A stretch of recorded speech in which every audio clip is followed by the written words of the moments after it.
Saya masuk Islam bukan karena, pertama bukan karena istri saya juga Kristen. Jadi istri saya sama saya bawa masuk Islam. Yang pertama. Yang kedua bukan karena harta. Karena bisa dicek langsung tuh di tempat saya. Saya waktu sebulan sebelum masuk Islam, pembagian harta tuh. Dapat rumah 1, kamar 5, ruang tamu 2, kamar mandi 2. Nah, itu dijual 70 juta tuh waktu saya masuk Islam. Iya. Mahal karena harga tanah di sana 1 hektar 5 juta. Jadi kalau harga rumah 70 juta gimana tuh? Rumah itu berdiri di atas lahan 1 hektar. Nah, gitu. Yang kedua bukan cuma rumah, dapat tanah 4 hektar, dapat tanah kakao 2 hektar, dapat motor 1. Itu waktu saya sebelum masuk Islam. Sebulan sebelum saya masuk Islam. Berarti kecukupan. Iya, kecukupan lah. Kalau mau bilang harim aneh, udah ada ya. Udah ada. Mau bilang harta cukup. Mau apa lagi? Nggak ada. Jadi saya betul-betul belajar. Saya belajar agama Kristen dari 2012. 2012 saya belajar, 2013 saya putuskan untuk ateis. Tidak beragama karena agama Islam, agama yang saya perangi Pak waktu saat saya di Poso. Ketika saya Kristen, kerusuhan 1998 saat itu saya masih STM, sekolah tapi sambil kerja di bengkel. Kemudian pecah 2000, kemudian umat Islam bangkit tahun 2002. Alhamdulillah Allah beri saya umur panjang, saya tidak mati saat kerusuhan, sehingga saya bisa memeluk Islam. Saya dulu perangi umat Islam. Nah, jadi ceritanya saya udah mulai lihat kejanggalan di agama saya. Ya, maaf, saya bukan menjelekkan agama Kristen. Ini kan versi saya. Kenapa mau tinggalkan agama Kristen? Ya, tentu ada hal yang saya tidak suka.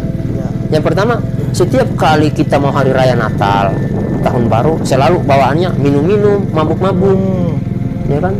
Nah, sehingga saya putuskan 2012 saya harus belajar nih, karena saya sudah punya anak nih, udah punya istri, punya anak.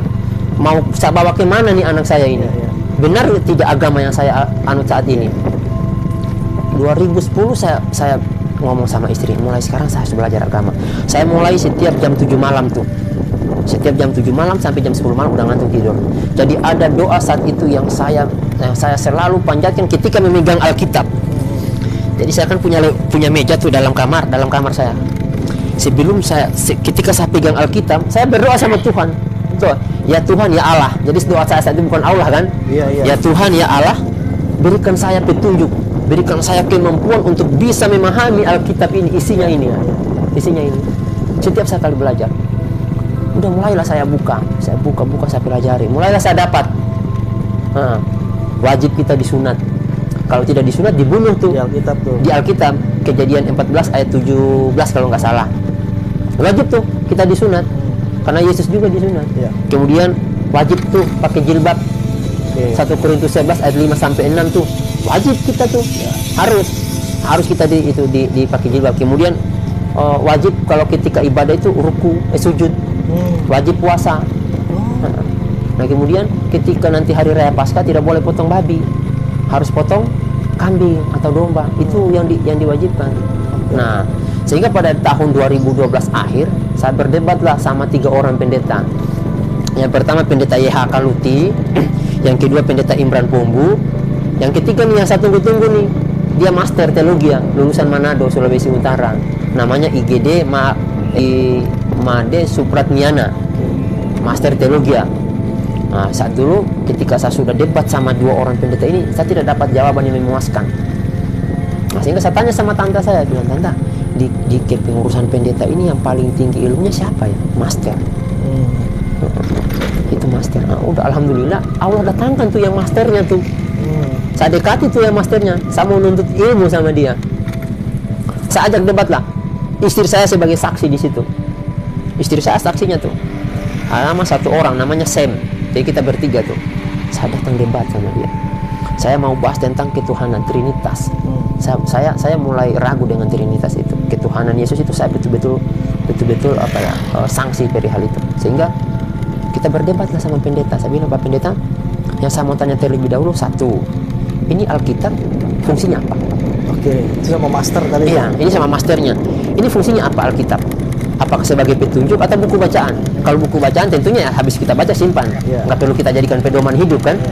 Enggak Pak. Ini pedoman hidup. Petunjuk hidup kita biar kita selamat dunia dan akhirat. Bagus tuh kalau begitu. Nah, pertanyaan saya simpel. Kalau begitu Pak, tolong tunjukkan satu perintah Tuhan yang ada dalam Alkitab yang kita kerjakan. Ya kan? Kalau ini petunjuk, ya kan? Petunjuk kita supaya bisa selamat dunia dan akhirat. Hanya kita bisa masuk surga kalau melalui Alkitab. Tolong tunjukkan satu perintah Tuhan yang ada dalam Alkitab, kemudian kita kerjakan. Karena setahu saya Pak, tidak ada perintah Tuhan yang ada dalam Alkitab. Kalau masalah jangan membunuh, jangan mencuri, jangan berzina, bukan cuma kita orang Kristen, orang Islam juga lakukan. Tapi ada hal-hal Pak Pendeta yang kita tidak lakukan perintah Tuhan. Contohnya disunat. Itu kata Allah dalam Alkitab, barang siapa yang tidak mau disunat itu harus dilenyapkan dari antara orang-orang sebangsanya. Yang artinya apa Pak? Dibunuh. Berarti orang yang tidak disunat harus dibunuh. Nah kita tidak disunat Pak. Itu gimana? Satu. Yang kedua, kita diperintahkan untuk pakai jilbab. Kita tidak lakukan. Diperintahkan kita untuk sujud ketika beribadah, kita tidak lakukan. Diperintahkan kita untuk puasa, ya kan? Kita tidak lakukan juga. Terus iya. Nah ini dari banyak. Disuruh ibadah kita pada hari Minggu, pada hari Sabat, tapi kita langgar. Kita malah lakukan ibadah pada hari Minggu. Padahal semua pendeta sepakat Sabat itu hari Sabtu. Seluruh pendeta dunia sepakat hari Sabat itu adalah hari Sabtu, tapi kita langgar. Nah sekarang pertanyaannya, perintah Tuhan mana yang kita kerjakan yang ada dalam Alkitab? Oh kita Pak, kata pendetanya, kita akan merujuk pada keputusan gereja. Oh iya, keputusan gereja. Nah saat itu saya sih alhamdulillah, saya sudah sedikit belajar sama teman yang orang Islam.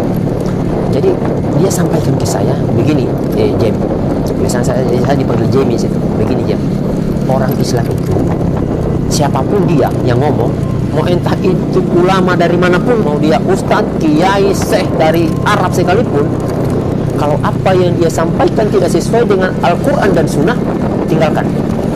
Selesai urusan. Itu Islam.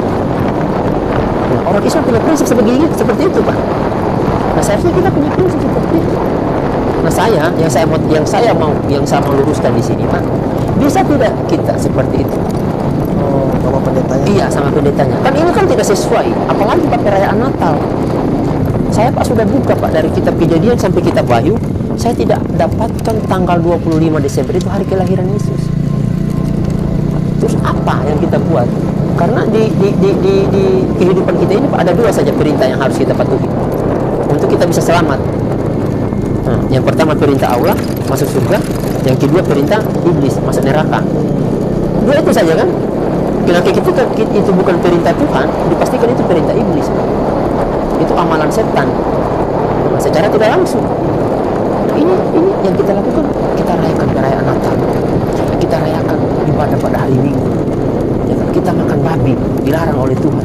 Tidak disunat, tidak puasa, tidak menutup aurat, tidak berjilbab. Padahal itu tidak. Terus kita lakukan perintah setan. Sampai saat ini dia tidak mau dijawab. Tidak bisa dijawab sama masternya.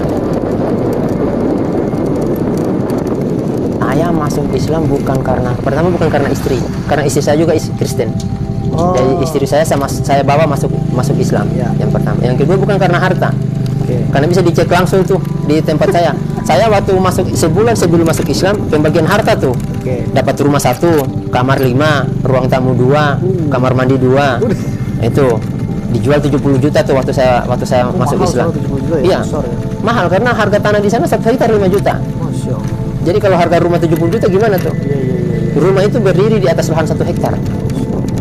Nah, gitu. Yang kedua bukan cuma rumah, dapat tanah 4 hektar. Dapat tanah kakao 2 hektar, dapat motor 1. Itu waktu saya sebelum masuk Islam. Sebulan sebelum saya masuk Islam. Berarti kecukupan. Iya, kecukupan lah. Kalau mau bilang harim aneh, udah ada. Mau bilang harta cukup, mau apa lagi? Nggak ada. Jadi saya betul-betul belajar.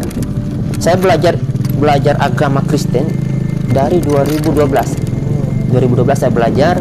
2013 saya putuskan untuk ateis. Tidak beragama karena agama Islam, agama yang saya perangi Pak waktu saat saya di Poso. Ketika saya Kristen, kerusuhan 1998, saat itu saya masih STM, sekolah tapi sambil kerja di bengkel. Kemudian pecah 2000, kemudian umat Islam bangkit tahun 2002. Alhamdulillah Allah beri saya umur panjang, saya tidak mati saat kerusuhan, sehingga saya bisa memeluk Islam. Saya dulu perangi umat Islam. Nah, jadi ceritanya saya udah mulai lihat kejanggalan di agama saya.